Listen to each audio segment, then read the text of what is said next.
गफलत में बंदे नर जाग रे जाग जाग। शब्द सैन सतगुरु की पहचानी पाया अटल सुहाग रे।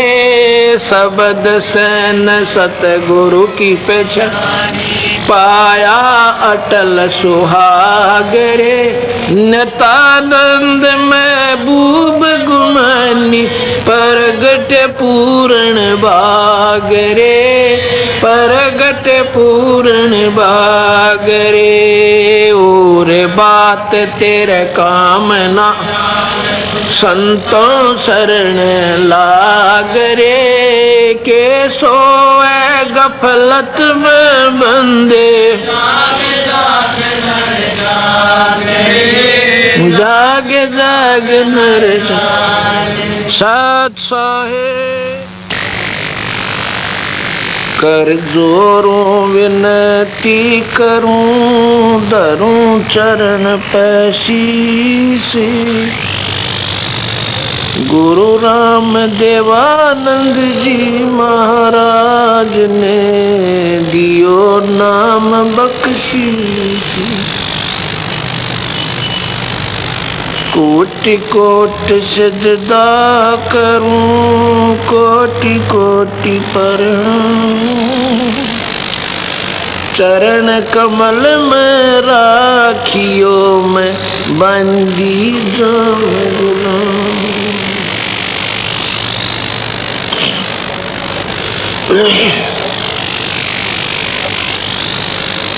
मानुष जन्म दुर्लभ है मिले न बारंबार। तरवर से पत्ता टूट पड़े वो बोर न लागे डर। कबीर फागुन आवत देख के कबीर पतझड़ आवत देख के बन रोवे मन माही। ऊंची टेनी पात थे इब पीड़े हो जाए। तरवर कबीर तरवर कहता पात से सुनो पात एक बात। यहाँ की यह रीति है एक आवत एक जाति। सतगुरु बंदी छोड़ भगवान कबीर साहब एक उदाहरण के द्वारा हम अज्ञानी जीवों को समझाना चाहते हैं। नादानों, आप काल लोक में रह रहे हो। प्रतिदिन ना जाने कितनी घटनाएं अखबार में पढ़ते हैं, पेपर में पढ़ते हैं, न्यूज़पेपर में, और कोई ना कोई रिश्तेदारी में अड़ोस पड़ोस में कहीं ना कहीं ऐसी घटनाएं हम तकरीबन सुन लेते हैं। और फिर भी हमें डर नहीं बनता कि हम बाकी जो बचे हुए हैं वो निश्चिंत रहते हैं। जैसे कोई व्यक्ति जरूरी कामवश और नाइट सर्विस में जाता है रात्रि के समय। नाइट सर्विस में वही व्यक्ति जाता है जिसने बहुत ज़रूरी कार्य हो और फिर वापस आके अपना और भी काम संभालना हो। ऐसी घटनाएं आपने सुनी होंगी कि बस एक्सीडेंट हो जाती है और वो व्यक्ति मर जाता है। अब यहाँ बाकी जो बचे हुए वो कभी भय नहीं मानते इस बात का। उस बेचारे ने क्या सोच रखा था कि मैं वापस नहीं आऊँगा। वो चला जब ना जाने कितनी हिसाब किताब लगा करके चला होगा। जैसे हम प्रतिदिन जाते हैं। जैसा कि आपने, क्योंकि जो ताज़ी घटनाएं होती हैं वो कुछ दिन याद रह जाती हैं। गुजरात में अनर्थ हुआ, सुना होगा। वहाँ पर कई हजार व्यक्ति और सारे ही 3-4 मिनट के अंदर उन्हीं मकानों के नीचे दब के अपने प्राणांत कर दिए। शरीरांत होगा, उनका देहांत हो गया, जिनको बनाने में 3 पीढ़ी लगी हो मनमाने। तो ये हमने यहाँ के खेल को समझ नहीं पाए हम। इसके बारे में कबीर भगवान कहते हैं कि तुम काल लोक में रह रहे हो और यहाँ ना जाने ये कब के बिजली गिर दे और के घटना घट जा।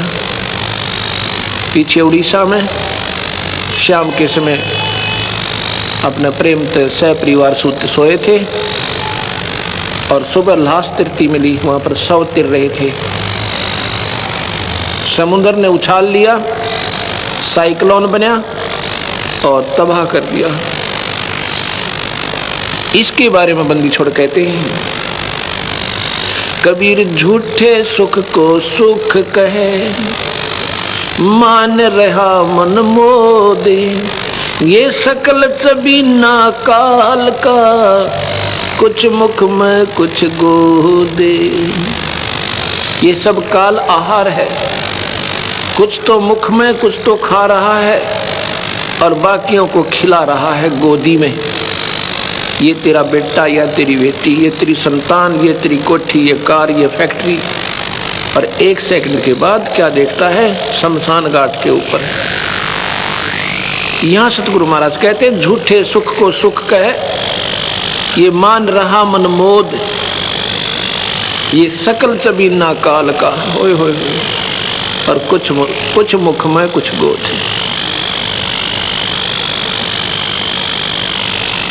क्या कहते हैं बंदी छोड़? कबीर पतझड़ आवत देख के, बन रोवे मन माही, ऊंची टेढ़ी पात थे अब पीले हो जाए। जब पतझड़ आती है, वो पत्ते जो सारा वर्ष बड़ी मस्ती मारते हैं, ऊंची ऊंची टहनियाँ को ऊपर फड़फड़ फड़फड़ और बड़ी मस्ती में रहते हैं, अब वो पीले होते हैं और गिर जाते हैं और अलविदा कर जाते हैं।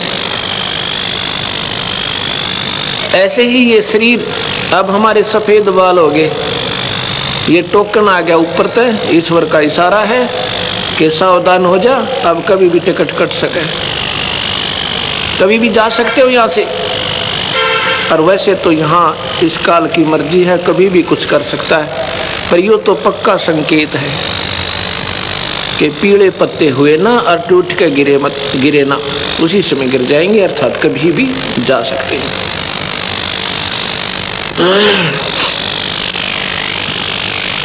फिर कहते हैं, तरवर कहता पात से, वृक्ष कहता है उस पत्ते पे कि चिंता ना करे भाई, तो टूटेगा, एक नई कोपल फूट आवेगी और वो फिर 1 साल फड़फड़ फड़फड़ वो कर लेगी, फिर वो नीचे जाएगा। तरवर कहता पात से, सुनो पात एक बात, यहाँ की यह रीति है, एक आवे एक जात है। तुम लोग ऐसे में रहते हो जहाँ पर कोई स्थिर नहीं, और सथाई लोग ने तुम छोड़ जाए अपनी मूर्खता के कारण, अपनी अज्ञानता के वश उस सतलोक को छोड़कर आ गए, जहाँ पर हम मरते नहीं थे, जहाँ पर हमें कोई पीड़ा नहीं थी, ये 5 तत्व का खोल नहीं था हमारे ऊपर।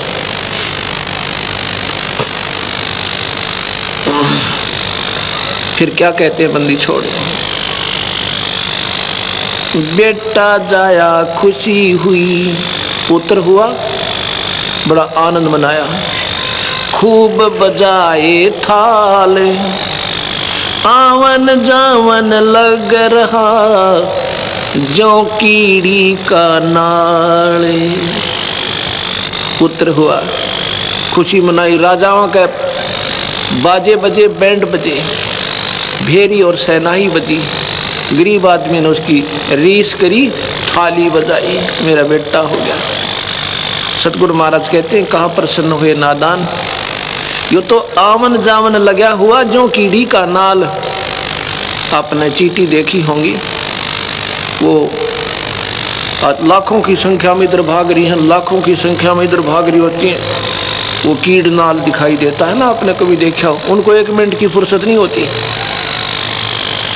तो ऐसे ही 1 लाख प्राणी यहाँ से रोज जाते हैं और 1.25 लाख नीचे ना रहे मनुष्य शरीरधारी, और तो गिनती नहीं कीड़े मकोड़े कितने मरा। ये मनुष्य 1 लाख ज़्यादा भी हो जाए कोई, बाकी सतगुरु ने ऐसा ही लिखा है। तो यहाँ कहते आवन जावन लाग राजों कीड़ी का नाल।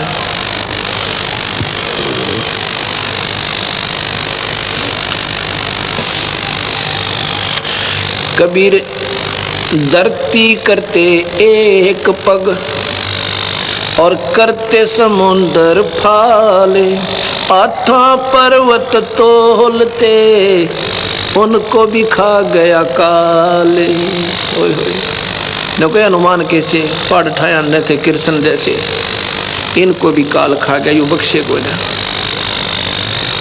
क्योंकि केवल यहाँ से बचने का एकमात्र तरीका कबीर भगवान का आसरा, वो भी पूरे शरण के द्वारा, पूरे संत के माध्यम से। कबीर साहब ने बार बार यही कहा है कि झूठे गुरु के पक्ष को तजत ना कीजिए कान,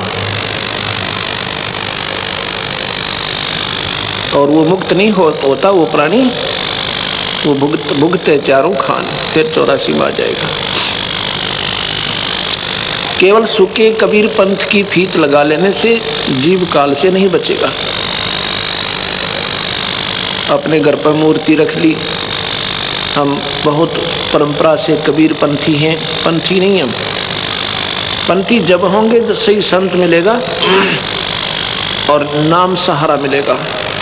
जब हम सतगुरु से जुड़ जाएंगे फिर काल हट जाएगा, और सतगुरु हमारे सिर पर छाया रखेगा, बच्चे बच्चे के साथ होगा। एक कहानी सुनाता हूँ सतगुरु की, क्योंकि ये परम पिता है, ये अपने बच्चों के हमेशा साथ रहते हैं। मैंने सुबह भी बताया था, हरियाणा के अंदर 7-7.5 वर्ष के अंदर 1.5 लाख संगत हो गई है कबीर पंथ की, बिल्कुल फ्रेश, बिल्कुल नई। क्योंकि परमात्मा ये हमारा कोई कबीर साहब कोई व्यक्ति विशेष के लिए नहीं या जाति विशेष की नहीं है, लेकिन हम पंथी जल्दी बन जाते हैं। अब यहाँ लगा हुआ ना कबीर साहब के बारे में जानकारी दी जा रही है, साहब का फोटो है, तो काल ने आम जीव के मन में ये धारणा भर दी यहाँ तो कबीर पंथी ही जाते और मत जाना, ये बीमारी और बढ़ दी। क्योंकि काल ने तो जाल डालना है किसी प्रकार जीव सतगुरु के मार्ग से वंचित रहे। सतगुरु महाराज कहते ना हम हिंदू ना मुसलमान, हम तो एक मानव जाति के उद्धार के लिए आए थे भाई। और यहाँ कुछ दिनों के हम हिंदू हैं, कुछ दिनों के मुसलमान, फिर मर के मनमान के गधे बनाएंगे। कहे कि हम यहाँ सूखी फीत लगा रखी है। तो हरियाणा में सतगुरु की बहुत महिमा, बच्चे बच्चे के मुंह पे सामने बैठ कर सारा परिवार जो है आरती करता, जो हम करते हैं, और दिन में भजन करते हैं, सतगुरु की वाणी का पाठ करवाते हैं, और अपने आप को पिछले बीते हुए समय को याद कर कर रोते हैं, हे परमपिता मुझे ये मार्ग पहले क्यों नहीं मिला, हम इतने दिन भ्रमते और भटकते रहे। तो वो कबीर पंथी नहीं थे, अब वो कबीर पंथी हो गए। क्योंकि पंथ क्या है, सतगुरु के अनुसार साधना करना, उनके पद चिन्हों पर चलना, that is known as the panth. और पंथ कोई नो सीमा थोड़ी है किसी की। तो वहाँ बंदी छोड़ भगवान कबीर साहब की इतनी अजब महिमा है। वैसे तो मालिक सब जगह है, बिजली के गुणों का सबको ज्ञान है, और उसके गुणों की गाथा गाते कि बिजली पंखा चलाती है, बिजली पानी निकाल देती है ट्यूबवेल से, बिजली आटा पीस देती है और बहुत से काम बिजली करती है। दूध रिड़क देती है, कपड़े भी धो देती है बिजली आजकल। अब ये महिमा बना के उसकी बढ़िया बढ़िया लाइन, यानी कोई भजन बना ले, शब्द बना दे, श्लोक बना दे बिजली के, और फिर उसको गाना शुरू कर दे घर पे बैठकर, तू बहुत अच्छी है, तू बिजली पंखा चलाती है, बिजली ये करती है, बिजली वो करती है। ये तो गुण बिजली के हैं जो तुम गा रही हो। वो बिजली लाभ देगी कैसे? वो प्रोसीजर इससे बिल्कुल न्यारा है। वो तरीका ही भिन्न है जिससे बिजली लाभ देवेगी कैसे। कनेक्शन लेना पड़ेगा, उसका फॉर्म भरना होगा, वो पूरी फॉर्मेलिटीज़ करनी होंगी, और फिर वो जब मीटर लग जाएगा, कनेक्शन मिल जाएगा। जो गुण गाया करते थे, बटन दबाओ लाभ लो। ऐसे सतगुरु की महिमा गाने वाले संतों की कमी नहीं। मैंने सुबह भी बताया था, कबीर पंथ में शिष्य कम है, गुरु गणे। और वो शब्द गाते हैं, सतगुरु की महिमा सुनाते हैं, कहते हैं फलाना संत सतगुरु की बहुत बढ़िया बानी जानता है। अरे सतगुरु की बानी तो ये लिख रखी कबीर साखी, ये बढ़िया और घटिया क्या होती है?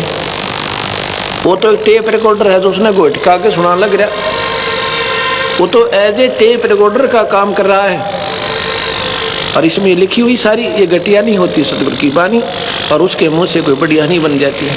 हाँ, हम अलगोजा, हम कान के विषयी हैं, हम सबर पसंद करते हैं। सतगुरु ने कहा है कि कबीर हरि के नाम बिना ये नार कूतिया हो, गली गली भौंकत फिरे टूक ना डाले को।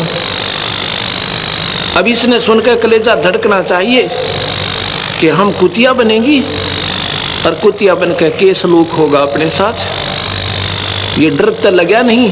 कहते नहीं, इस महाराज का बढ़िया गला नहीं था, वो फलाना बहुत बढ़िया सुनाओ था। अरे कोई बात हुई या? तुम तो नशे में हो, फिर आपके हृदय में आप नशा नहीं उतरा आपका। जैसे मैंने दिन में कहा था, कोई मुझे आकर कहे कि आपके चोरी हो गई, और मैं कहूँ कि उसने बढ़िया नहीं बताना आया, आप बताओ। फिर वो गा के बताए आपका चोरी हो गई, तो अच्छा लगेगा। कलेजा धड़कना चाहिए था कलेजे में, और चल पड़ना चाहिए था उसी समय उठकर। अगर शराब ना पी रखी होगी, नशे आदमी कह सकता है इसने अच्छा नहीं सुना, आप सुनाओ। ऐसे ही ये इतने दुख की बातें, और फिर कहते नहीं वो अच्छी सुनाता था। तेरा गजब हो, तेरे हृदय में जगह नहीं बनी ईश्वर की, इसलिए फलाना अच्छा दकड़ा अच्छा। अच्छा तो ये है, उसी समय दर्द हो, उसी समय हृदय के अंदर कसक उत्पन्न हो, और त्याग दे बुराई, लग जा सतगुरु चरणों में, अपना कल्याण करवा ले, तो बात हुई। तो ऐसे ही हम गाने और बजाने पर नहीं उलझना चाहिए। तो जो प्रसंग चल रहा था वहीं फिर आते हैं कि सतगुरु की जो महिमा है,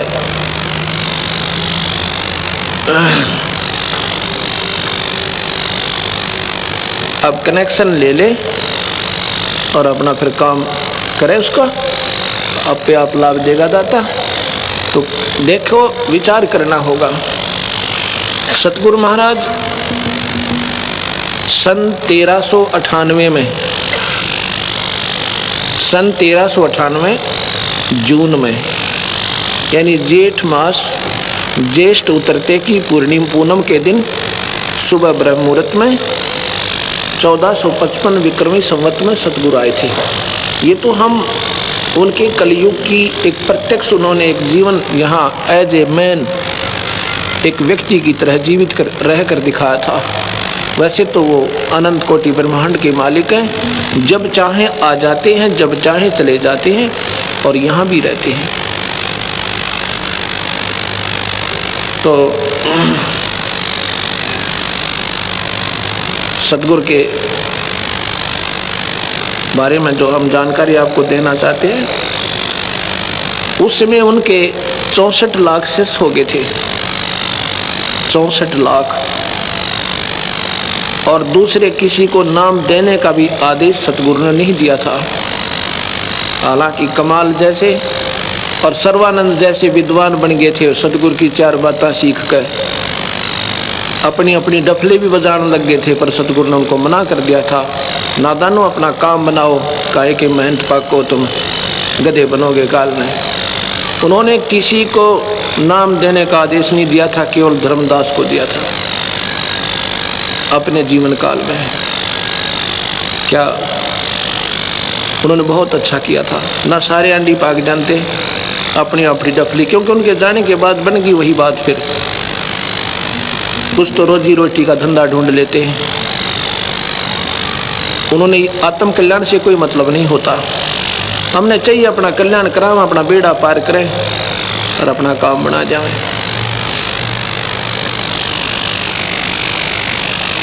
क्योंकि भले ही हमें जानकारी भी हो जाए सतगुरु के बारे में और हमें ये भी ज्ञान हो जाए ये पूर्ण परमात्मा है, और हम बताने भी लग जाए दुनिया को, पर हम उसका लाभ नहीं दे सकते। हम केवल प्रचार कर सकते हैं, लेकिन केवल प्रचार से भी सतगुरु की बात बने कोई ना। ज्ञान हो गया कि पूर्ण परमात्मा है, उसको पाने की विधि आपके पास है, नहीं तो आप यूजलेस, व्यर्थ। ये तो संत जिनके पास शब्द शक्ति होती है और उनको आदेश होता नाम देने का, वो अगर आपको उपदेश देते हैं उनका उपदेश फलेगा, अन्यथा नहीं फलेगा। क्योंकि सतगुरु फिर शब्द शक्ति से अपने अंशों से जुड़ता है। बातें बताने वाले बहुत अच्छे मिल जाएंगे, वक्ता भी बहुत अच्छे होंगे आपके, एक से एक बढ़िया बोलने वाले भी मिल जाएंगे आपको, पर वो रोग नहीं काट सकते आपका, वो आपको कुछ नहीं दे सकते। कैसे? मुख्यमंत्री के आने से पहले मुख्यमंत्री का कहीं पर प्रोग्राम हो, उनके आने से पहले वक्ता धरती और आसमान मिला देते हैं। इतने बढ़िया लेक्चर देते हैं, इतनी बढ़िया स्पीच देते हैं, लेकिन उनका पल्ला कुछ नहीं। वो तो मुख्यमंत्री आएगा और जनता अपनी अर्ज करेगी, एक शब्द कहेगा, अच्छा भाई सड़क बना दो। कहते हैं कि स्कूल नहीं है, कन्या स्कूल बना दो, उसके शब्द बन सकती है। और वह सूखे ढोल पीटते थे पहले, उनके पास कुछ नहीं था।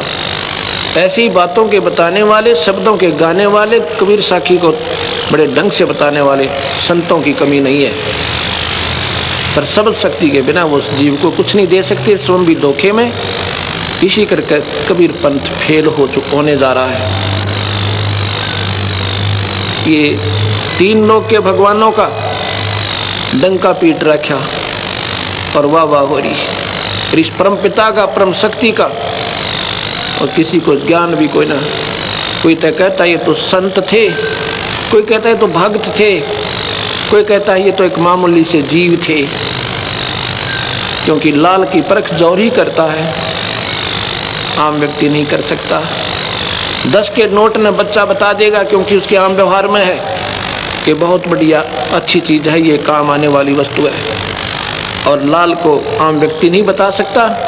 कोई कहे ये 9 करोड़ रुपए की कीमत रखता है, यकीन नहीं हो सकता, क्योंकि वो उनके व्यवहार में नहीं है।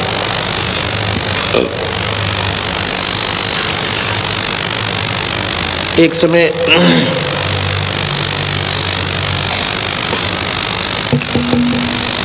हरियाणा का मैं जिक्र कर रहा था अपने कबीर भगवान की महिमा का। सतगुरु महाराज किसी व्यक्ति विशेष के नहीं है।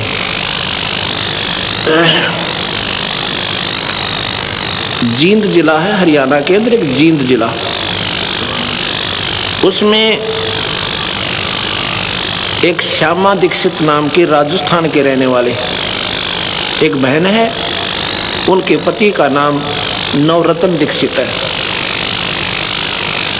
वो राजस्थान के अजमेर साइड के ही रहने वाले, शायद पानी गंगानगर साइड के, और वो दिल्ली के अंदर उन्होंने अर्बन स्टेट में कोठी बना रखी है। वो बहन श्यामा दीक्षित, उसने कहीं दूसरे संत से नाम भी ले रखा था। और एक हमारी शिष्या भगतमती शशि, वो सामने टी स्टॉल पर बैठी है, माई बहन जो टी स्टॉल ये बुक स्टॉल पर जहाँ पर ये फोटो सतगुरु के स्वरूप बेचे जा रहे हैं, साथ में वो पुस्तकें देते हैं, कैसेट वगैरह, वो वहाँ सेवा कर रही है फ्री ऑफ, मतलब सेवा माई हुई है। और ये हेड मिस्ट्रेस है हाई स्कूल की। कोई ने सोचा वो बावड़ी सी बैठी होगी, हेड मिस्ट्रेस एट प्रेजेंट है, छुट्टी लेकर आ जाती है सेवा में। और क्योंकि ये कहती है जी मैंने आपके मिलने से पूर्व मैंने कोई संत नहीं छोड़ा, मैंने कोई पंथ नहीं छोड़ा, जहाँ जहाँ मैं गई 20 साल से कंटिन्यूस ट्राई में थी, पर मुझे स्थान अब मिला, ये कहकर रोने लग जाती है।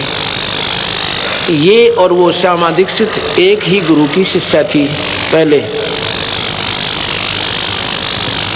इसने जब ये मार्ग मिला सतगुरु का, कबीर भगवान की महिमा से परिचित हुई, पढ़ी लिखी इंटेलिजेंट थी, जल्दी बात को समझ गई, और फिर इसके अड़े हुए काम सतगुरु ने मिनटा में दूर किए, तो फिर ये बहुत प्रभावी हुई। इसने उस अपनी सहेली से कहा कि आप भी आ जाओ गुरुदेव के पास, आप नाम बदल लो। वो कहती है आपके गुरुदेव कहते हैं माता मत पूजो, हनुमान भी मत पूजो, व्रत भी मत रखो, कनागत सरहद भी मत निकालो। मैं नहीं ले सकती वो नाम। क्यों? क्योंकि मैं तो माता की बहुत तगड़ी पुजारन हूँ। मैं तो बचपन से माता के ऊपर इतनी आसक्त हूँ कि नवरात्रे करती हूँ, आठा का व्रत रखती हूँ, मैं माता को नहीं छोड़ सकती। एक दो सत्संग भी सुना, पर वो कर्महीनता के कारण सतगुरु से जुड़ी नहीं। लगभग 2 वर्ष हो जाते हैं। एक दिन वो वही श्यामा दीक्षित इसी शशि प्रभा के साथ हमारे पास जींद आश्रम में आती है, रोती है, आंखों से आंसू नहीं सूख रहे हैं, कहती है महाराज जी मुझे नाम दे दो। मैं कहने लगा भाई आप तो मैंने पहले भी देखा है, अक्जी देखा है, मैं अभागिन थी, मैं पापन थी, मैंने आपकी महिमा को समझी नहीं। फिर शशि ने बताया कि ऐसे ऐसी बात है जी, इसने सत्संग भी सुने थे और ये कहती थी कि मैं माता को नहीं छोड़ सकती। मैंने कहा आज भी माता को तूने त्यागना होगा, वो प्रोसीजर जो सीधी जो साधना तू करती है ऐसे नहीं करना, हम देंगे उस माता की पूजा जैसी तूने करनी है ऐसे करेगी। वो बोले जी त्याग दूंगी। मैंने कहा अब कैसे समझ आई आपके कि मेरा सत्यानाश हो गया? सत्यानाश कैसे होता है? जिसको घर पे कनक भी ना हो खाने के लिए, पड़ोसियों ने 2 बोरी गेहूं की डाली जब उनका आटे का काम चला पेट का, और उसकी कितनी संपत्ति थी। जींद मेन बाजार के अंदर एक गारमेंट्स की दुकान थी अपनी, जिसकी अपनी कीमत लगभग 10 लाख रुपए की, और 1 लाख रुपए का उसमें सामान भी होगा। गारमेंट्स का बहुत ज़्यादा मेन कीमती सामान होता है। एक 10 लाख रुपए का कारखाना लगा रखा था हैचरी का, 3 गाड़ियां थी। कहती आज हमारे पास साइकिल भी नहीं है और आटा भी दूसरों से खा रहे हैं। उसने कहानी बताई कि शशि ने मुझे बहुत कहा था तू आजा गुरुदेव की शरण में, पर मेरी बुद्धि भ्रष्ट हो रही थी। बचपन से ही संस्कार पड़े हुए थे, राम और कृष्ण की भक्ति और माता की पूजा, और गुरु जी भी बनाई रखे थे। और दूसरा मेरे ऊपर क्या असर हुआ कि एक दिन मैं अपनी कोठी से निकलकर शाम के 5 बजे, गर्मियों के दिन थे, ऐसे टहलने चल पड़ी। देखती हूँ एक बड़ी सी कोठी में और माता जी का जागरण हो रहा है। उस जागरण की आवाज़ जो मैंने सुनी, माता की जय बोली जा रही थी, मेरा तो घी सा गल गया, इतना आनंद आया। और पहुँच गई कोठी में, पहली बार गई थी वहाँ। प्रतिदिन ही 5 बजे से 6 बजे तक सत्संग होता था, जागरण होता था माता का। देखी तो सैकड़ों बहन और भाई वहाँ पर विराजमान थे। और बड़ा फोटो माता का, 8 भुजा वाली माता का रखा हुआ था, ज्योत जग रही थी। मैं जब बैठ गई, मुझे 5 मिनट बैठी न हुए, इतने भी माता के पास एक औरत ऐसे बेहोश पड़ी थी। उसमें से आवाज आई कि श्यामा दीक्षित, श्यामा आगे आ जा, श्यामा मेरे पास आ जा। मैंने सोचा कोई और श्यामा होगी, मैं तो आज प्रथम बार तो आई हूँ, मुझे कौन जानता होगा। नहीं उठी। 3-4 आवाज लगाई, एक व्यक्ति खड़ा हुआ, कोई श्यामा है बहन आगे आ जा, माता बुला रही है। तो मैं खड़ी हुई और श्यामा कोई थी नहीं, मैं वहाँ पहुँच गई। तो वो औरत बोलती है, उसमें माता बोल रही है, कहती तू मेरी 1 नंबर की भक्तनी है और 14 महीने मेरी अखंड जोत लगा दे, बुझने मत देना दिन रात, तेरी मौज मचा दूंगी। कहने लगी मैं तो और सोने पर सुहागा हो गया, बहुत खुश हुई। हे भगवान, इतने व्यक्तियों में माता ने मुझे ही चुना। घर में ब्योंत बढ़िया था, अगले दिन नहा धोकर अखंड जोत शुरू कर दी। 14 महीने में मेरा सत्यानाश हो गया, सर्वनाश। कोठी बिकी, वो दुकान बिकी, वो कारखाना बिक गया, 3 कार थी मारुति, तीनों वह बिक गई। और एक बच्चे की सजा हो, यानी उसको किसी झूठे सच्चे केस में कैद हो गए। वो मतलब उसकी जमानत भी नहीं हो पा रही थी। फिर मैंने कहा कि अब तू कैसे आ गई? कहती है माता दिखाई दी मुझे स्वप्न में, नहीं तो अब भी नहीं आती। क्या हुआ? उसने कहा कि श्यामा आपका नाम लेके अगर जान बचाना चाहती है उस सतगुरु हंस के पास पहुंच जा, और तेरे मेरे बस की बात नहीं तेरे इस दुख ने निवारण करने की। आप शायद नादान ये सोचोगे महाराज अपने सतगुरु की महिमा ही गाने के लिए बातें बना रहे होंगे। कतई नहीं, जितना मैं बोलूँगा 1% भी गलत नहीं होगी और सोच आपकी अपनी होगी। क्योंकि मैंने क्या हो सकता है बेमतलब के फिजूल में थूक बिलोवन की, कोई लोभ नहीं, कोई लालच नहीं आपसे, कोई न सोचे स्वार्थवश संत और ऐसे ही डींग पेल रहे होंगे। नहीं, आज तक किसी से ये नहीं कहा है कि 10 रुपये दान दे दे या पर्ची काट दे, और कई लाखों के समागम हो चुके हैं। सतगुरु अपने हंसों को तैयार रखता है। कबीर साहब कहते हैं जो मांगे सो बढ़ुआ, कि ये दर दर फिरे अज्ञानी, और जोगी जोग संपूर्ण, जिसका मांग ना पीवे पानी। संत मांगा नहीं करते, उनका वो तो दुनिया के घर भरा करते हैं। तो मैंने उससे कहा, नाम ले लिया। कहती है उस दिन मैं रोटी नहीं खाई थी, सारा दिन अन्न नहीं था हमारे घर पर, जिस दिन नाम लिया। आश्रम में खाना खिलाया, ये सभी को कहा जाता भंडारा सतगुरु का भोजन पाओ। फिर एक भक्त हमारा, उनके वहाँ हम चाय पीने गए, वो साथ गई, सारा दिन हमारे साथ रही, रो रही थी।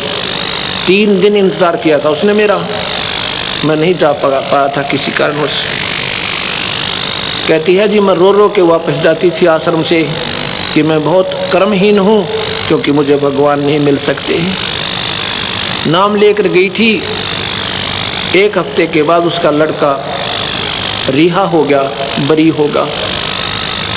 अब उन्होंने लगभग 1.5 वर्ष हो गया नाम लिए ना, 3 लड़के और एक उसका पति और वो स्वयं, उन चारों को नौकरी मिल गई सतगुरु की कृपा से, और उनकी वो मौज होगी। अब वो रोती है और दुनिया को कहती है ये तो सतगुरु फ्री में देता है, ये लाभ तो आपको फ्री ऑफ कॉस्ट। जो असली मूल दुख आपका जन्म और मरण का, वो सतगुरु काटेंगे। जग सारा रोगिया रे, जिन सतगुरु वैद न जाना, जग सारा रोगिया, जग सारा रोगिया रे, जिन सतगुरु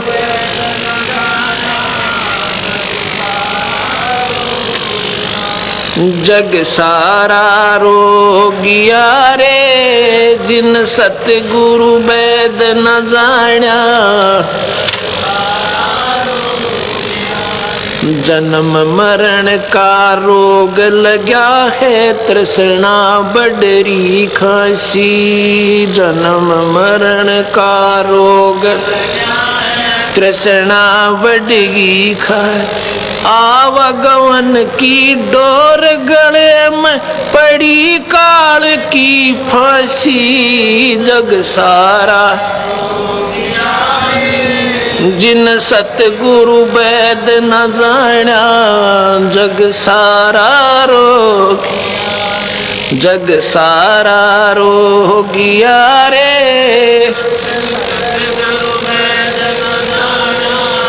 जग सारा रोगिया। साचा सतगुरु कोई न पूज, झूठे जगपतियासी। साचा सतगुरु कोई न पूज, झूठे जगपतियासी। अंधे की बागही अंधे न मार्ग कौन बतासी। जग सारा रो अरे, जिन सतगुरु वेद न जाण्या। जग सारा रोगिया रे,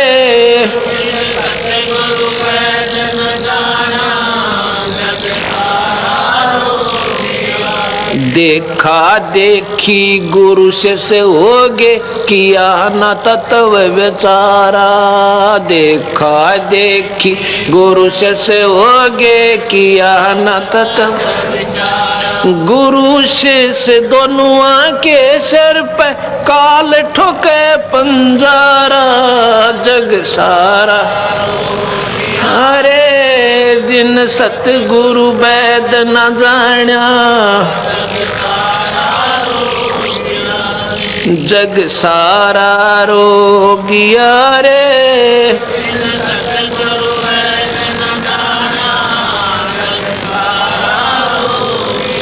सार शब्द सर जीवन बूटी, गस गस अंग लगावे। सार शब्द सर जीवन गस गस अंग लगा। कह कबीर तुम सतकर मानो, जन्म मरण मिट जावे। जग सारा रो रे, जिन सतगुरु वेद न जाण्या। यारे जग सारा रोगिया रे, जिन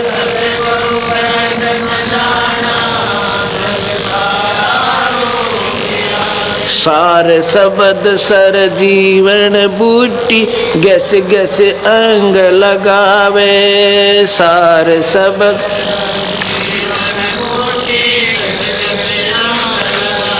कहे कबीर तुम सतकर मानो, जन्म मरण मिट जावे। जग सारा जिन सतगुरु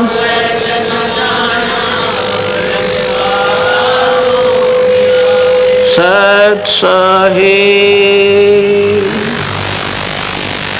अब जो मैंने आपको बताया कि वो परिवार अगर उससे कोई मिला है, जिसके पास भी जाता है जाती है वो पूरा परिवार, सारे परिवार ने नाम ले लिया। जहाँ भी वो जाकर कहते हैं कि अगर आपने अपनी जिंदगी सफल करनी है, इस संसार में भी अगर अपने सुख चाहिए तो सतगुरु शरण में जाओ। और परलोक का बेरा ज्ञान तो अब हुआ, हम गलत साधना कर रही थी।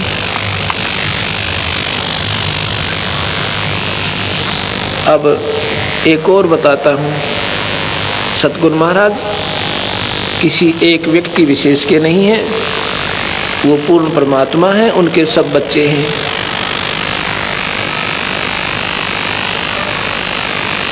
उसी जींद जिला में पटियाला चौक पे एक रमेश नाम का, रमेश जैन अब मैं क्या कहना चाहता हूँ, क्योंकि कबीर साहब ने जो बातें कही थी कि तुम सबकी साधनाएं गलत हैं, क्योंकि ना तो तुम अकॉर्डिंग टू द शास्त्र कर रहे। गीता में लिख रखा है भाई कि देवी देवता मत पूजो, और ना पितर पूजो ना देवता पूजो, ये तुम्हें कुछ नहीं दे सकते, नरक दे सकते हैं। परमात्मा का भजन करो। लेकिन हमारे समाज में ये गीता के प्रचारक कहलाने वालों ने भी ये बात समाज को ना बताई। अगर ये बताई होती तो कौन श्राद्ध निकाला है और कौन पितर पूजे, क्योंकि लिखा है गीता के 9वें अध्याय के 25वें श्लोक में, भूत पूजने वाले भूत बनेंगे। अब सभी भूत पूज रहे हैं। वो हमारे पूर्वज भूत पूजते थे, वह भूत बन गए, अब उनको हम पूज रहे हैं, हम भी भूत बन जाते थे। कबीर साहब की शरण में ना आते थे। और देवी देवता पूजने वाले देवी देवताओं के वहाँ नौकर लगेंगे स्वर्ग में, उनके बच्चे खिला करेंगे, उनके पैरे पपड़े रहा करेंगे हैं, और उसके बाद गधे बन जाएंगे देवता भी और उनके वह सेवक भी। इसलिए भगवान भजो भाई, पर किससे का समझ में ना आई। लिखा है गीता जी में कि शास्त्र के विरुद्ध साधना करने वाले प्राणी कभी ना तो इस लोक में सुखी हो सकते ना परलोक में। और हमारे समाज में सारी शास्त्रों के विरुद्ध साधना दे रखी है। अगर निरंजनता ही का लाभ भी अगर ढंग से चाहिए तो भी अकॉर्डिंग टू द शास्त्र, और गुरु बनावे पूर्ण संत ने। तो देखा देखी गुरु शिष्य बने, काम नहीं चला भाई, नाराज ना होइयो, क्योंकि सच्चाई कड़वी होया करे, अवश्य होती है पर कड़वी होती है ना। गोरखनाथ जी भी अंडी पाक रहे थे, न सोचते तेरे जैसा आज के दिन में कोई महात्मा नहीं है जो मुर्दे ही जिंदा कर दे, सोने का पहाड़ बना दिया। फिर भक्ति में कमी भी कुकुर सोचे, पर जब पूर्ण परमात्मा का ज्ञान हुआ दोनों कान पकड़ लिए, हम तो कुछ भी नहीं थे मालिक आपके सामने। तो ऐसे जो महापुरुष होते हैं वो अपना जीवन बदल लेते हैं, या मान बढ़ाई तो काम चल रहा है कोई ना।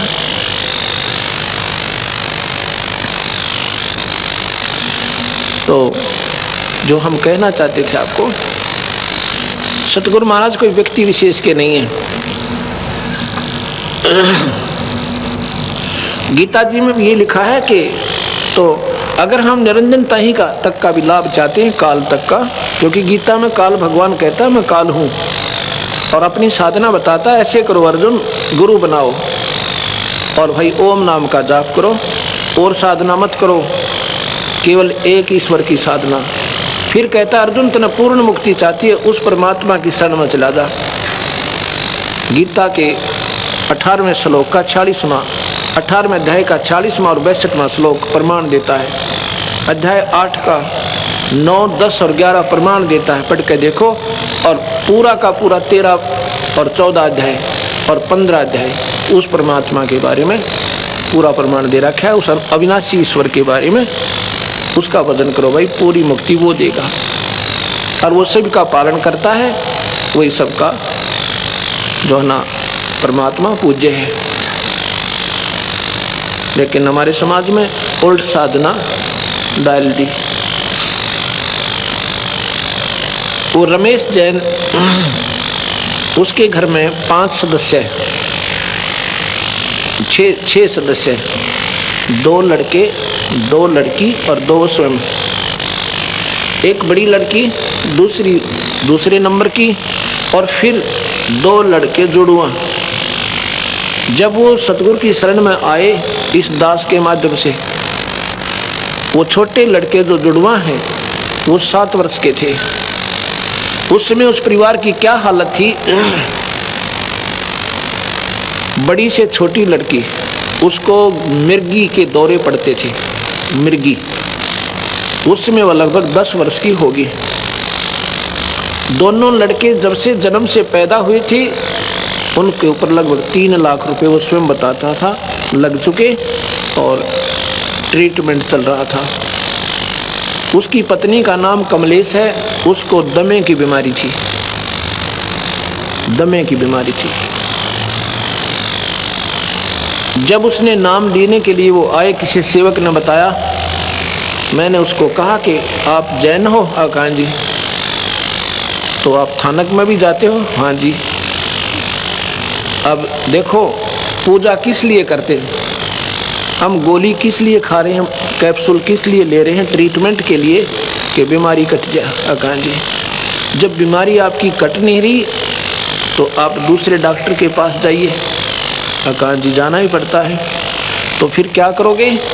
जो वो डॉक्टर कहे ये कैप्सूल खाओ, ये छोड़ दो, तो तुम पहले खा रहे हो, इनको मत खाना, तो आप क्या करोगे जी? छोड़ दूंगा और नए खाओगे ना जो वो देगा। अकान जी, बस ऐसे ही है।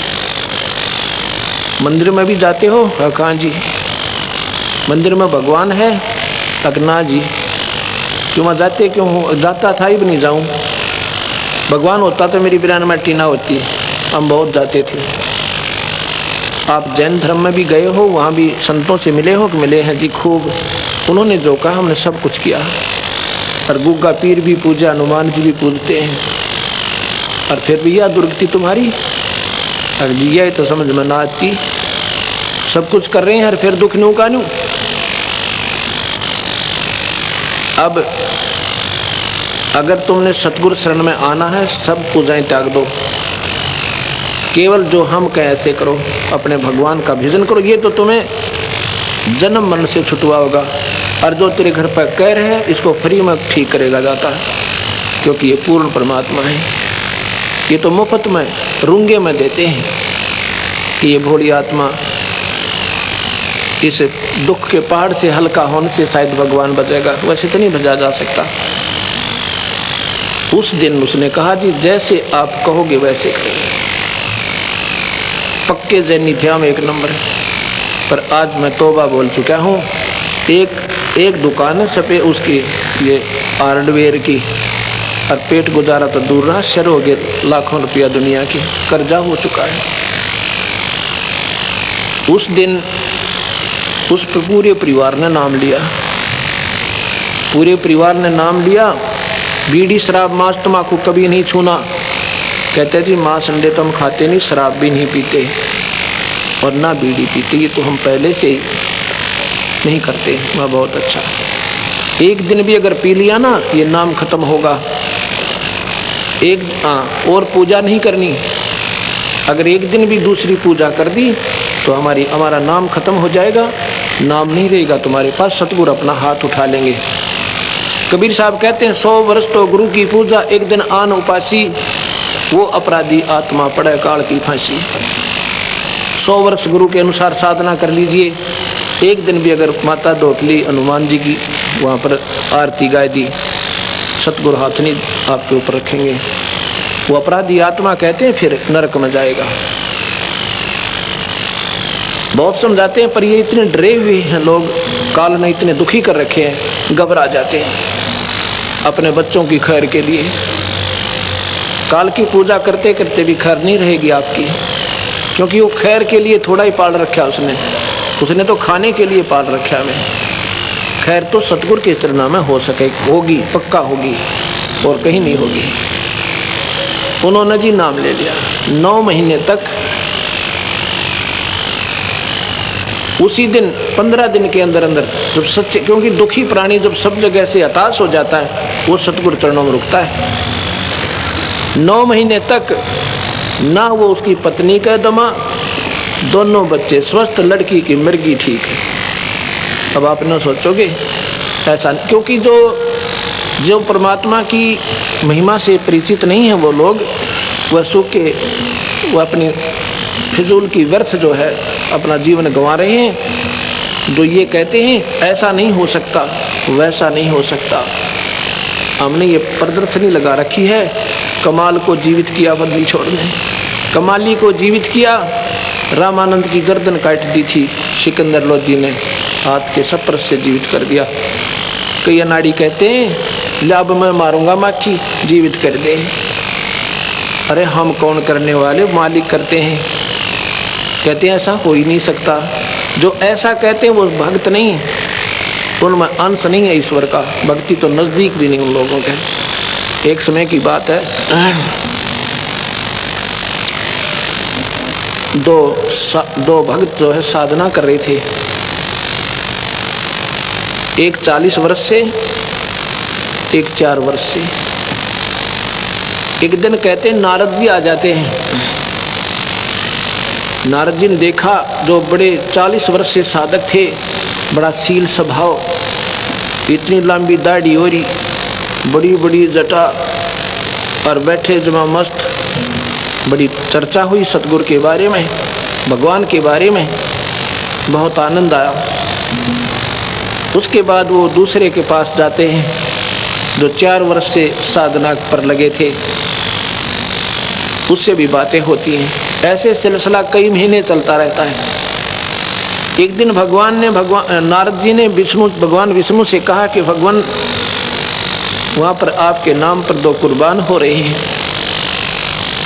आपके ऊपर पूरी आस्था रखते हैं दाता।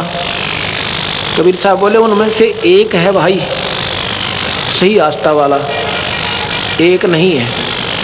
तक वो होगा जी जो 40 साल से लग रहा है, नहीं वो नहीं, वो दूसरे वाला। अब नारद जी ने सोचा आज भगवान रॉन्ग स्टेशन पकड़ के दिखे, इतने बढ़िया महात्मा को 40 साल से आपके नाम पर कुर्बान उसको कह रहे हैं, ये भक्त नहीं है। और दूसरा काल का बच्चा उसने कहा यू महात्मा है, यो सही भक्त है। भगवान के मुंह की तरफ देख रहा है नारद। तो भगवान विष्णु कहते हैं क्यों नारद, क्या बात है, मेरी बात पर यकीन नहीं हुआ? अगर नहीं ऐसी बात नहीं, ऐसी बात नहीं भगवान, पर मेरी बुद्धि काम नहीं कर रही, सही बताऊँ आपने। क्यों? वो तो जी बहुत अच्छा, ओहो आपके तो गुण गाता नहीं छिकता। अच्छा तो ऐसे कर, किस टाइम जाता है तो उनके पास? अगर जी रोज जाता हूँ मैं, तो उनकी चर्चा सुनता हूँ, आप उनके मुंह से आपकी बातें गदगद हो जाता हूँ। किस टाइम जाता है? सुबह 10 बजे। आज तो 2 बजे जाना, कल तो 2 बजे जाना। अच्छा, और वो देरी का कारण पूछें तो ऐसे ऐसे बताना, फिर वो क्या प्रतिक्रिया करें वो मुझे बताना। अच्छा जी। नारद जी 2 बजे पहुंचे, पहले गए उस पुराने महात्मा दौरे जो 40 साल से बैठा था। वो कहता है ए रिसीवर, आज इतनी देर लगा दी? ओहो, आप आते हो ना, बड़ा आनंद आता है, ईश्वर चर्चा करते हैं, आपके मुख कमल से भगवान की चर्चा सुनकर गदगद हो जाता हूँ। तो नारद जी कहने लगे भाई क्या बताऊँ, कुछ देर होगी। क्या कारण था? कि ऐसे कारण था, भगवान विष्णु ने एक सुई की नोक के अंदर से, सुई का जो होता है ना धागा डालने का काम, उसमें से हाथी निकाल दिया। वो कहता है नारद जी क्यों झूठ बोल रहे हैं, ऐसी बात कहो जो कि तलवा लागती हो, ऐसे गप्पे नहीं मारा करते, तुमने तो बैठा रखा देश का, ये भक्ति भ्रष्ट कर रखी है। वो लाल हो गया जी होता है, और 40 साल वाला महात्मा। नारद जी का वही भाई नो सोची भगवान तो साची के थे, ये तो जमाए डांगर है, इसने कहेगा ना मेरा, जब भगवान पे विश्वास ही नहीं था क्यों बैठा है डले डोन की खातर। फिर गया दूसरे के पास, उसने भी कारण पूछा कि रिसीवर बहुत लेट आ गए, आपसे तो हमारा इतना लगाव बन गया, आप नहीं आते तो आनंद नहीं आता है। वो कहता है भाई क्या बताऊं, कहूँ तो डर लगा है, और ना कहूँ तो डटा ना जा मेरे पे, रुका नहीं जाता। बता दो फिर क्या बात हुई? कि भाई ऐसे ऐसे भगवान विष्णु ने सुई की जो है ना धागा डालने वाला, उसमें से हाथी निकाल दिया। और भाई मैं तो देख इस इंतजार में बैठा रहा, कैसे निकालेंगे। वो कहता है ए नारद जी, वो सारी पृथ्वी ने निकाल दे, ये तो एक अच्छी की बात करी आपने। उस महात्मा की उस 4 साल के साधक के चरणा में सिर टेक दिया नारद जी ने। धन है तेरी मां ने जिसका जन्म लिया। जो भगवान पर विश्वास नहीं करते उनका कोई फायदा नहीं भक्ति करने का। और ये ऐसे नहीं वैसे नहीं, ये भगवान की डिक्शनरी में नहीं है। परमात्मा जो चाहे सो कर सकता है। अगर ऐसी आस्था है तो भक्ति कर रहे हो, ना तो डरे ढो रहे हो।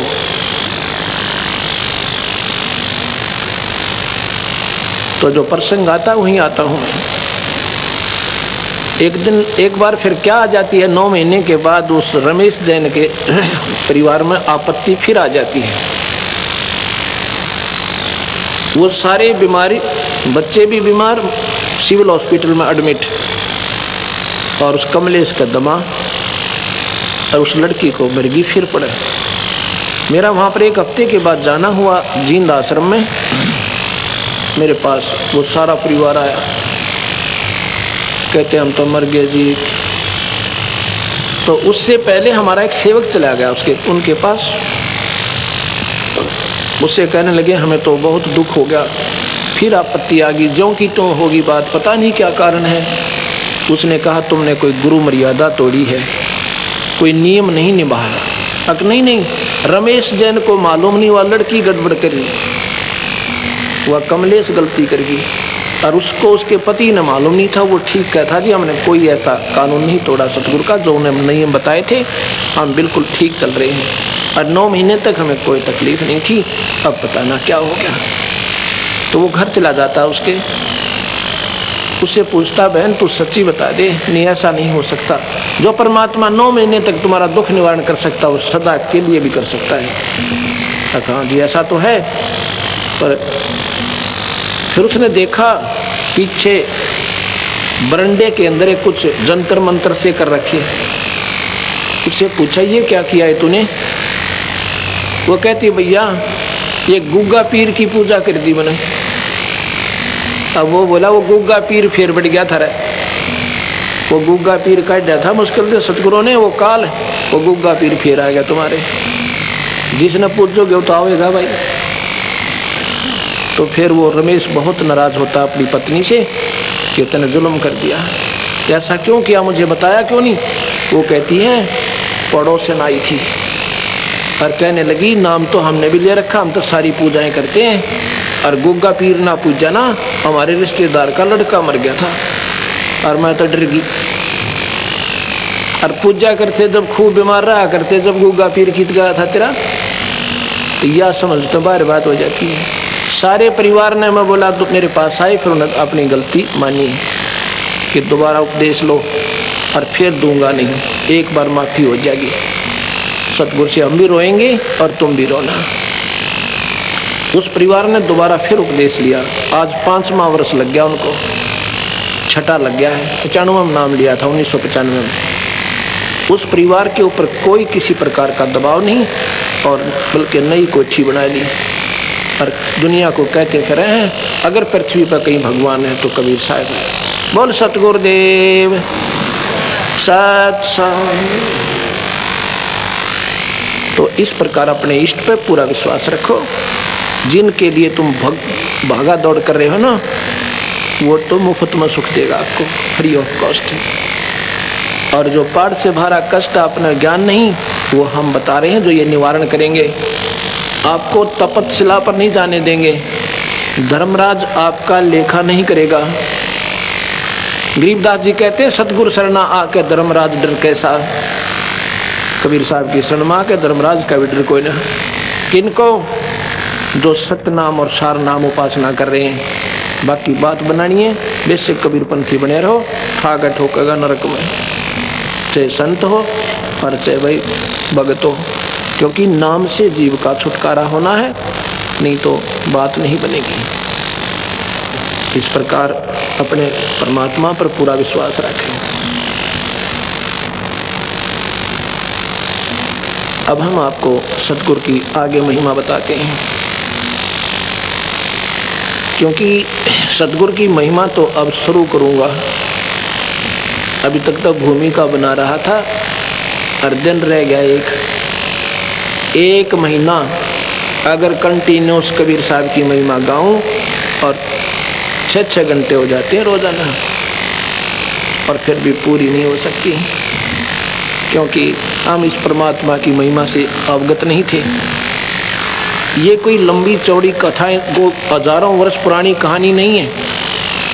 आज की प्रत्यक्ष बताऊंगा, और ये 550 वर्ष पुरानी बातें सतगुरु की, जो आज भी पीढ़ी दर पीढ़ी मिल सकती हैं। वहाँ पर वो प्रमाण, वो अवशेष बकाया है। आपने सुना होगा, एक समय की बात है,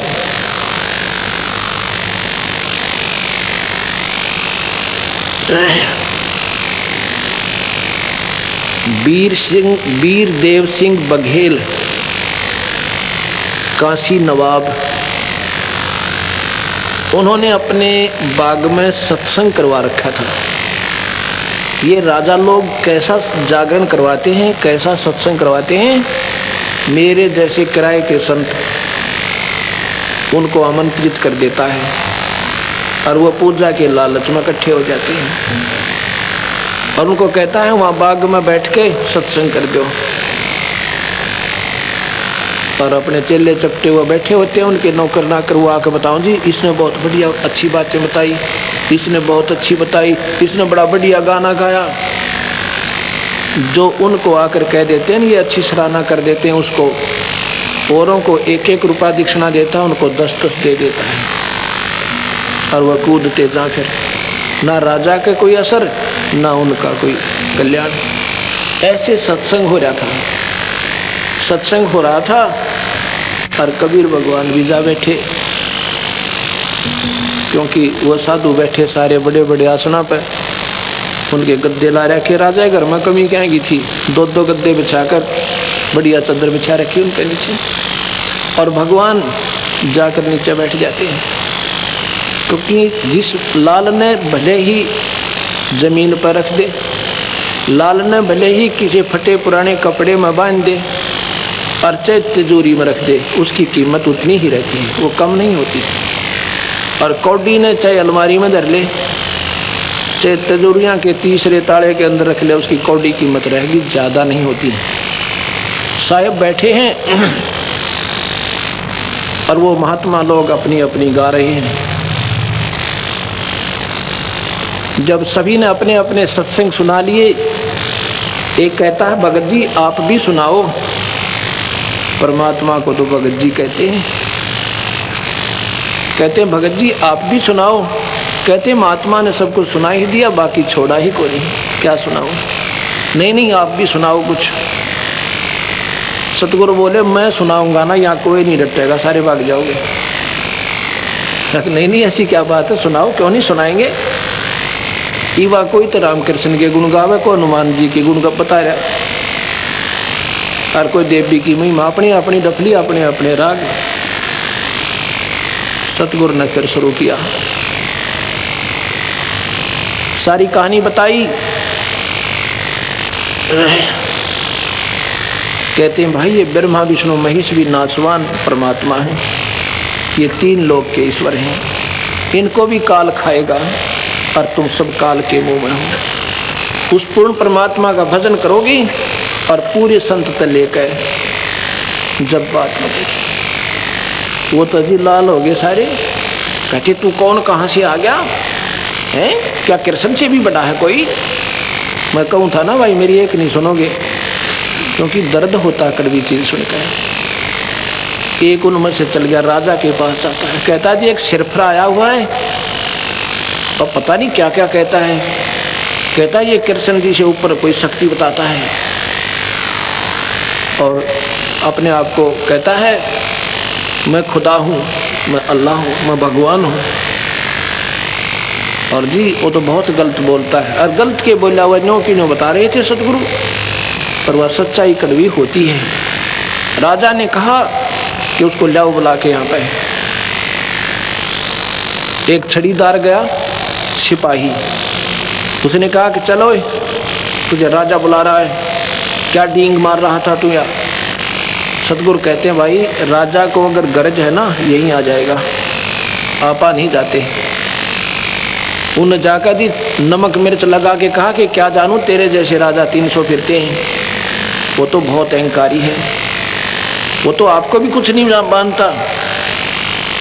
राजा वीर सिंह देव बघेल उसके 16 दिन आते हैं, उसके भाग जगाने गए थे मालिक वहाँ पे। उनको तो लगना नहीं था कि वो तो सारे अंडी पाक रहे थे महात्मा थे, उन्होंने तो मानना नहीं था, पर वो जरूर सुलझ गया। वो वीर सिंह गया वहाँ पे। वीर सिंह जब नजदीक आया ऐसे क्रोधित होकर, सतगुरु का आसन 1.25 हाथ ऊपर था जमीन से, उसी को दिखाई दे रहे थे ऐसे जमीन से ऊपर, और तो नीचे बैठे, वो जमीन से इतना ऊंचे सथाई मालिक। अब वीर सिंह का तो पानी पड़ गया, चरणों में दंडोत प्रणाम किया। बख्श दो मालिक, बख्श दो। हमारी इतनी औकात, सब एक सीधी में लंबे हो जा तो। और देखें ये तो पति गर्म होकर चले थे वहां से, क्या हो गया राजा को। वो सतगुरु ने आसन पर स्थित हो जाते हैं नीचे जमीन पर, कहते हैं मालिक क्या बात थी, मुझे भी सुना दो। आया था बकवाद करने, फिर कहता मुझे भी बता दो, कोई ऐसी शक्ति है। सतगुरु कहते हैं मैं को पागल थोड़ा ही हूँ, जो मैं वैसे ही थोड़ा ही कह रहा था राजा। उन्होंने ये सारी सृष्टि रचना सुनाई। राजा ने प्यार तो सुनी, क्यों भगवान बैठे दिखे उसने सामने। पूरी सुनकर कहता भगवान एक समस्या और आई, क्या कि मैंने गुरु बना रखा है। कहाँ है, कौन है तेरा गुरुदेव? कि मेरे गुरुदेव जी फलाना राम तपस्वी कांसी हैं वो, आप उनसे पूछो जाके कि जो मैंने बातें बताई हैं क्या ये गलत है। सतगुरु को तो जानी जान थे, मालूम था। कहने लगे उनसे अभी नहीं पूछ सकते। क्यों? वो तो गुफा में बैठे हैं। गुफा में बैठे हैं, क्या मौन धारण कर रखा है जी उन्होंने, बोलेंगे नहीं। अब नहीं, कितने दिन? 3 वर्ष तक। 3 वर्ष में चेला मरा 3 पे, और गुरु जी बोल रहा कोई ना। एक बात बता भाई वीर सिंह जी, जैसे तेरे गुरुजी साधना कर रहे हैं, क्या तू कर सकता है ऐसे? गुफा में बैठ कर बाल बच्चे छोड़ कर और मौन रह कर तपस्या, यानी बिल्कुल खाना पीना भी त्याग दे। कहते जी वो तो उपवास भी रखते हैं, केवल फलवाहार कर रहे हैं। आप कर सकते हो वहाँ जाकर ऐसी तपस्या? ना जी हम पे कहाँ छूटे, परिवार ये घर बार राजकाज। तो तेरे गुरुदेव पार होएंगे मौन रख कर, फलो आहार करके। उनकी साधना तो यही है, क्योंकि वो स्वयं भी कर रहे हैं, तो अनुयायियों ने भी ऐसे ही करनी चाहिए, तभी तो बात बनेगी। या कैसे और बन सकती है? अब वो समझदार तो थे ही। अब देखो सतगुरु ने कितनी गजब, इतनी अच्छी लीला की है। कहते हैं गृहस्थी पार नहीं हो सकते, फिर गृहस्थी क्यों डले ढों भाई? जब पार ही नहीं हो सकते फिर क्यों भक्ति करते फिरें? ये तो हमारा अंधेरा हटाने के लिए सतगुरु आए थे कि घर में रह के अपना काम करके बच्चों की परवरिश करते हुए आप पार हो सकते हो। केवल एक नाम आश्रय और पूरे संत का नाम ले लो। तो जी हम तो ऐसे नहीं कर सकते, फिर आप उसकी उस संत से चाहते क्या हो? जब वो स्वयं ही साधक है, वो साधना कर रहा है, इनकम्प्लीट है वो। अरे जो साधना वो कर रहा तुम नहीं कर सकते कि नहीं जी, फिर तुम तो फेल। कहाँ जी कति पक्के फेल। फिर अब तू सोच भाई, अगर वो नाम तुम्हें दे भी रखा 3 लोक का जन्म और मरण और 84 का, भाई ये गीता पढ़ के देखो, उसमें कह रखा अर्जुन तेरे मेरे असंख्यों जन्म हो लिए। और ये भी नहीं है कि हम आगे ना होंगे और पहले नहीं थे, अर्थात जन्म मरण मिटा नहीं। और सतगुरु कहते मैं 1 मिनट में मिटूं भाई जन्म मरण को, मेरी शरण में आ जा, कभी जन्म नहीं होगा, सतलोक ले चलूंगा। और पूरा नाम जप विधिवत रहे, मेरी साधना कर। तो वीर सिंह जियों ने चरण पकड़ कर और नाम ले लिया, भाग जग गए उनके। अब नाम ले लिया, सतगुरु ने प्रथम स्टेज का नाम दिया। 3 स्थिति में सतगुरु नाम को पूरा करते थे। पहली स्थिति है पहली का कायदा नर्सरी, जो 3 लोक की भक्ति है ना, सही श्रेष्ठ अकॉर्डिंग टू द शास्त्रों के अनुकूल वो कराई जाती है। क्योंकि 3 लोक के साधकों ने, संतों ने यह भी पूरी नहीं करवा रखी आपकी पढ़ाई। उसके बाद सतनाम देते थे सतगुरु, ये भी देख लेते थे ये कितना रुकेगा तेरे आपके वचनों पे। उसके बाद सतनाम दिया करते थे। जो मैं आपको पहला नाम देता हूँ ये हमारा मूल मंत्र नहीं है, ये तो फर्स्ट एड है। उसके बाद सतनाम दूंगा। दोबारा जब यहाँ कभी सतगुरु की कृपा होगी आएंगे, ये 4 महीने आपने ये अवश्य जाप करना होगा। उसके बाद आपको दूसरा सतनाम दिया जाएगा। सतनाम के बाद फिर सारनाम दिया जाता है जब ये जीव मुक्त होगा। अब यहाँ कई बातें होती हैं। कबीर साहब धर्मदास को सीधे मिले थे, उनको नाम भी दिया था और आगे नाम देने के लिए आदेश भी दिया था। उन्होंने क्या नाम दिया था उनको, ये पूरा प्रमाण है। और साथ में ये कहा था कि जिसके पास सार शब्द नहीं है धिक्कार है उसका जीवन। सतनाम तो है ही, लेकिन जिसके पास सार शब्द नहीं है उसका जीवन व्यर्थ है, वो साधक पार नहीं हो सकता। अब यही तो समस्या है कि ना तो हम सतगुरु के शास्त्र से परिचित, किसी ने कान पकड़ रखा, किसी ने टांग पकड़ रखी है। एक समय कहते हैं 5 अंधे थे, वो कहने लगे भाई हमने कोई हाथी दिखा दे। एक कहने लगा हाथी दिखा दे। भाई तुम देखोगे कैसे कि हम अपने हाथों से काम ले लेते हैं आंखों का। वो कहने लगे अच्छा भाई हाथी तो हम दिखा देंगे। ऐसे कोई गांव में आ रहा था, ऐसे रोटी मांगनी है हाथी के साथ, उसको कह दिया भाई 2 मिनट हट जाए, हाथी दिखा दे।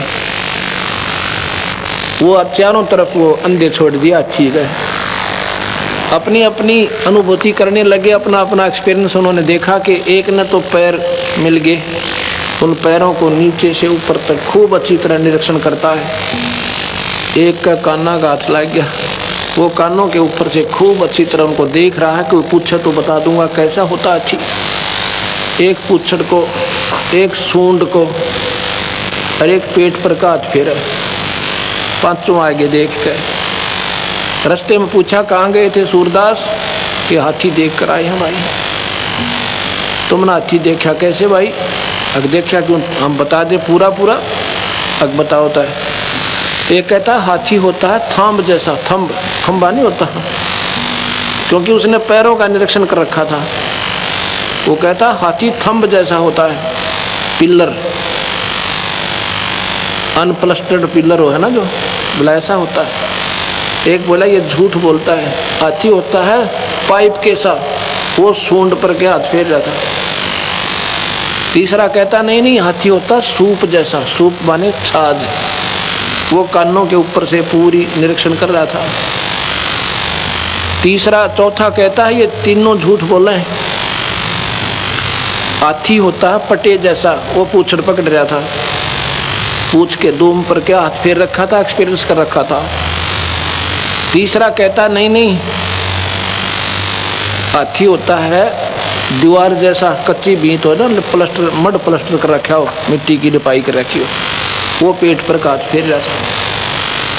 वो पांचों लड़े आपस में। तो उस आँखें वाले ने बताया भाई, आंखों वाले ने कहा ये तो these are the parts of the elephant, ये तो हाथी के हिस्से हैं जिन्हें तुम हाथी मान रहे हो। इन सब को मिला के हाथी, और वो जो उसकी सही स्थान है वो तुमने देखा ना, जो कमर पर